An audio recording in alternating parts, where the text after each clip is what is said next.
Welcome back on the channel VST SP Tech, and today I am going to unbox the Thermal Master P3. Yeah, you get it correctly. This is a thermal camera, but it's also a special one because you can focus from 8 to 80 millimeters using the adjustable focus lens, which is pretty cool. And you can also use this in extreme environments such as 600 Celsius, so you can measure some very hot things. Now on my channel I have experience with thermal cameras. I do use them with my smartphone comparison, and in this video I'm going to unbox the Thermal Master P3. I'm gonna put it to the test against my S25 and S26 Ultra. Just want to see how good it can focus and how accurate it can read the readings, and I'm gonna show also some other interesting things. What can you do with this? HVAC installations, maybe you put it on a car engine, check for some leakage. So this product has been sent to me by Thermal Master, but the video is going to be totally my own opinion. So let me put this on my unbox table and let's start. Thermal Master 8mm macro. Now, by the way, this product is considered to be one of the best focusing thermal cameras, and it's suited for a whole bunch of activities like PCB monitoring, but also HVAC installations, probably do some work on your car, and of course, in my case, just check smartphone sustained performance and thermal throttling. This is why I used this products. I have to note that this is rather on the expensive side, will cost you something like 280 euro. So it's a pretty expensive product, and my expectations for these products are high. You should be able to get as close as 0.25 millimeters resistor, because again, this thing can focus, which is probably also one of the best advantages. I also said this in the introduction, 8 millimeters to 80 millimeters adjustable focal length, and you can measure things up to 600 Celsius, which is pretty dope. Here we do have Thermal Master, and here we have a bit more of the specs. iOS and Android 8mm macro, which means you can get pretty close. Something, of course, I'm gonna test, but you can get from 8mm to 80mm. Also, something very important, this is considered to be on the upper scale of the resolution, 512 by 384 super infrared resolution. So that's built on a native 256 by 192 Vox RR sensor, which is also something hopefully very cool. And here we are, Thermal Master. This is the back. So what I'm gonna do right now, all right, I'm gonna unbox this.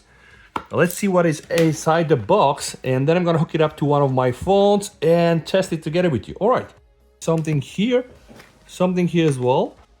What is pretty neat is the fact that it comes with its own case. The case is also branded, very cool. The first box reveals the quick start guide, and something I believe is very cool. You can extend your warranty up to 3 years, and take a look at this. Is a fat thermal guide, all right? All kind of languages inside and specs, which is pretty cool. Inside the small box we have a rather interesting cable, so USB-A at this end to USB-C, as you can see, both males, and we have also a USB-C female connector. Right, not that bad. I'm gonna put this aside, and now let's get to the product itself. Thermal Master, all right. Wow, this thing is tiny. Oh, and inside, by the way, we have another dongle, and this is in case you want to use it on an old iOS device, such as an old iPhone. So you can just put it like this. Voila, this makes sense, and I can take an old iPhone just like that with a lightning port and connect it. Not bad. Now let's remove the product itself. I'm gonna put this aside on. Wow, this looks tiny, by the way. All right, you can see we have some nice elements here down below. All right, let's remove this. Wow, Thermal Master P3. This looks tiny, really tiny. You can see it fits in the palm of my hand. The manual focus ring, this works like this. You can manually adjust it, and that's probably one of the most interesting features on that camera. This looks pretty premium, by the way, and it feels like some metal has been used. Honestly, looks very good. Now let me use my Xiaomi 17 Ultra, and I'm gonna set this camera. So I'm gonna open my Play Store. This is what we're looking for. Thermal Master. How do you confirm? Well, you open the app and you see that this is exactly what you need. So I'm going to install it. And remember, I said in my video, I want to test my S25 Ultra versus my S26 Ultra. So I'm going to run the 3D Extreme benchmark and check what happens in real time. All right, I'm going to open the application. Wow, okay. Nice booting animation, by the way. Thermal Master. Here we go. Cross cursor, open a crosshair cursor to lock the target faster. All right, hotspot tracking. So you can turn this on and you'll immediately get which is the hottest area on what you're measuring. And then camera supports the function of taking pictures while taking a video, which is good. This is really, really awesome. And then we have these palettes, 12 color modes, and you can do 15x digital zoom with this. All right, so I'm just gonna hit agree. Now I'm gonna take the camera and I'm gonna put it here. All right. Yeah, it sticks quite nice. What happens now? All right, I have to grant permissions, so noted. And then I'm going to allow everything here. Then I'm going to allow the camera to use my application the moment I connect it. So now it's booting for the first time. Oh my God, it is here already. Here we go. All right, I'm gonna try to put my S26 Ultra. This is my hand over my S26 Ultra. Wow, you can do 1x, 2x, 4x, 6x. This is so awesome, by the way.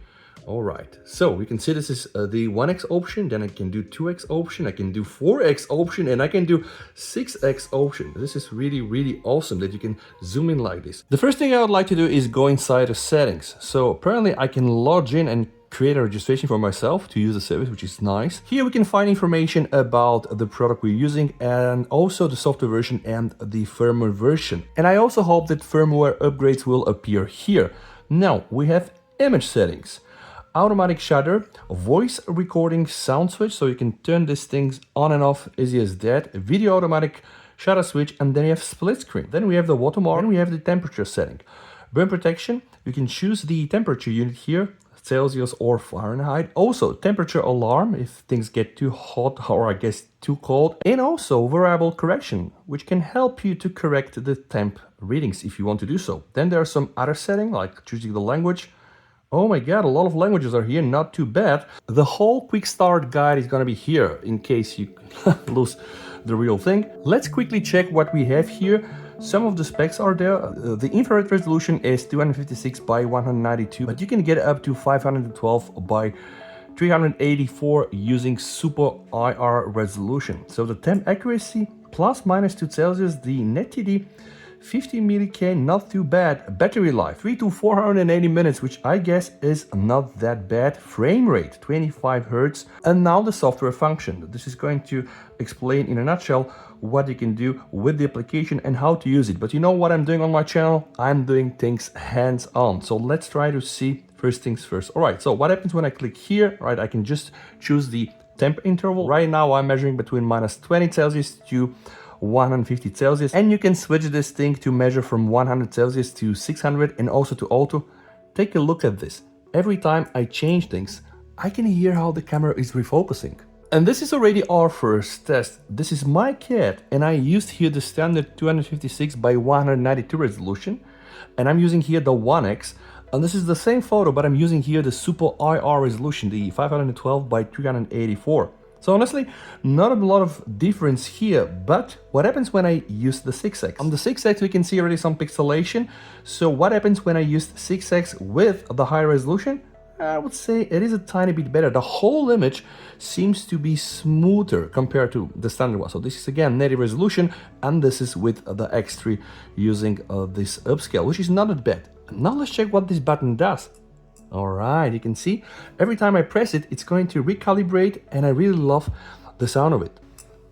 Now let's check what we have on the right. So here I can see that the camera is measuring the temperature of my finger. With the crosshair in the center, I can read something like 33.5 Celsius. Here where my finger is, you can see it's measuring the cardboard, and yeah, it's colder. So right now I can do something like this, and I'm only going to measure between 28 to 33 Celsius. And you're going to see it changes also everything in real time, and it's so quick, by the way, I really love it. Or I can probably measure from the interval 31 to 35 Celsius, and now everything else just disappears.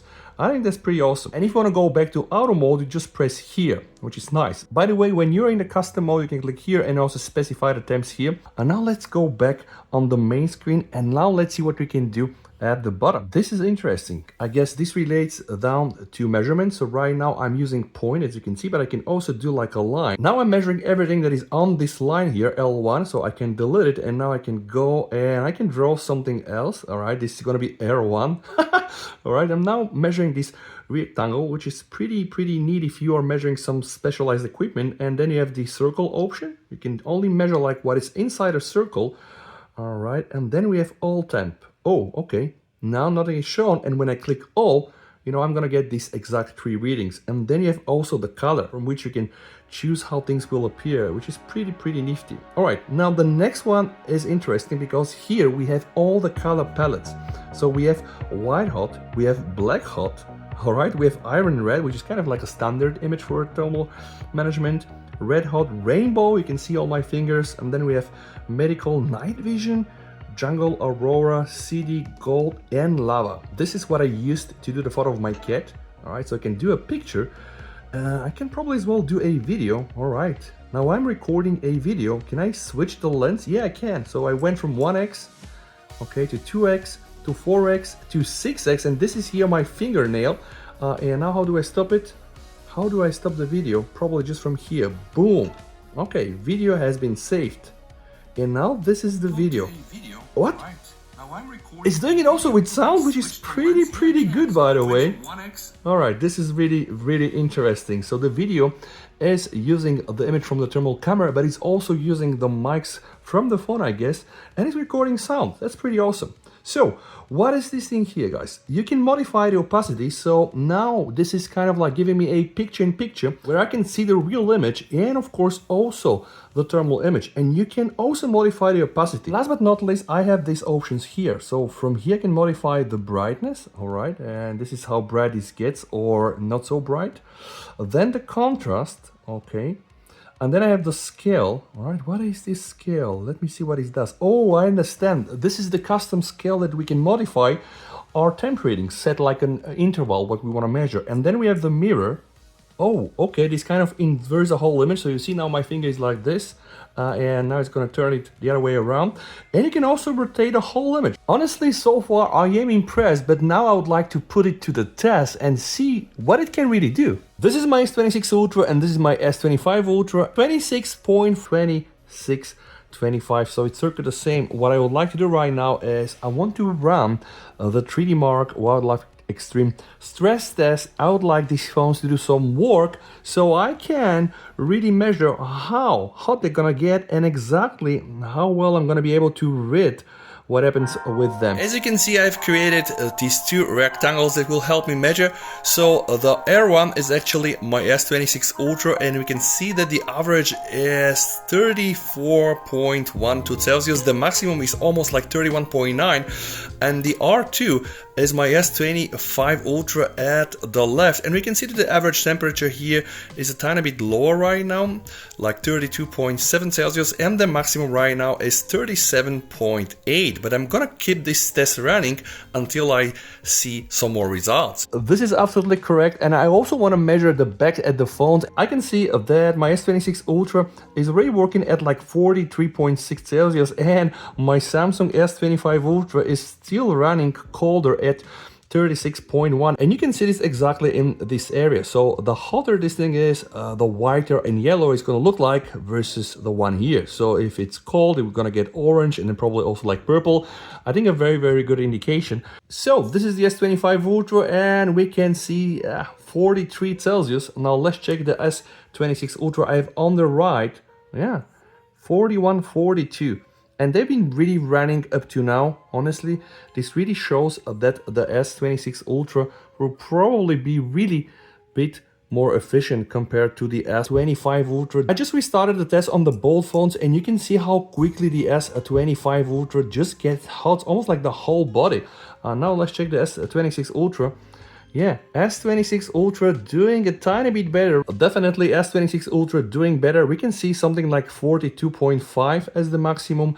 And if I turn over back to my S25 Ultra, we can see that it's 43 point something. So definitely the S25 Ultra generates a bit more heat compared to my S26 Ultra. Then again, I just restarted the test and you can see the S26 Ultra immediately getting hot and the S26 Ultra, I guess, a bit more controlled. I'm gonna show you some more use cases. So I'm right now measuring my pipes. You can clearly see the right one is for the hot water, and this definitely tells. We can also measure, we have something like 26 inside, and the one on the left, the blue one, has only 15 Celsius, because this one is actually the cold water. So cold water, 15 Celsius, and then this is the pipe for the hot water. So a camera like this can definitely help you identify leaks. So awesome. Let me show you another good use case. This is my ceiling here. I used to have a leakage here some time ago.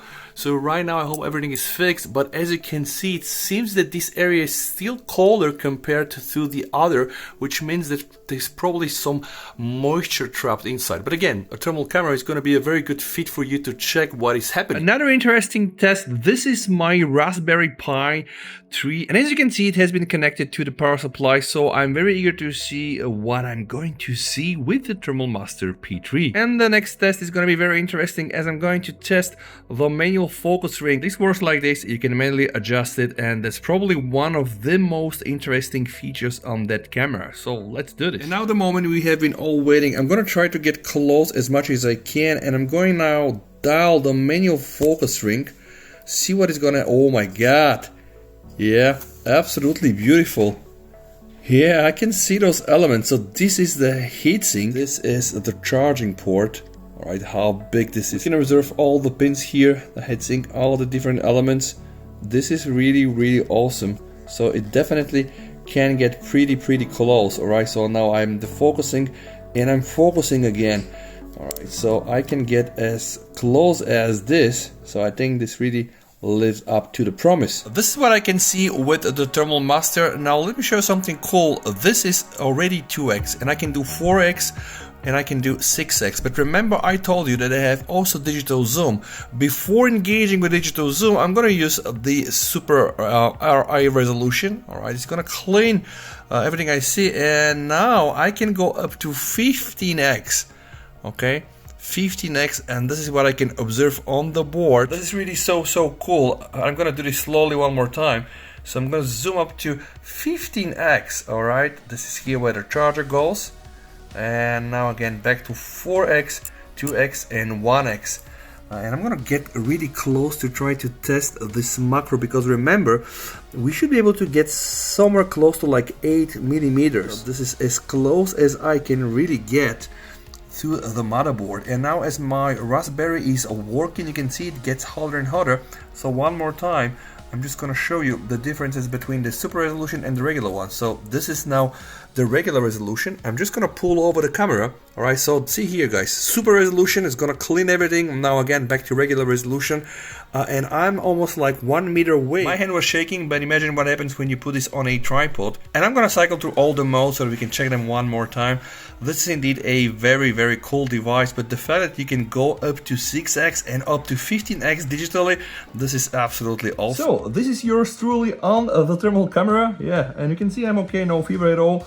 And then again, I really hope that this video has been useful for you. If you would like to check the product, I'm gonna leave a link down below inside the video description. I'm just showing right now all the different color palettes. This is, by the way, very cool. You can go in a completely dark environment and turn this thing on, and you're gonna have like night vision.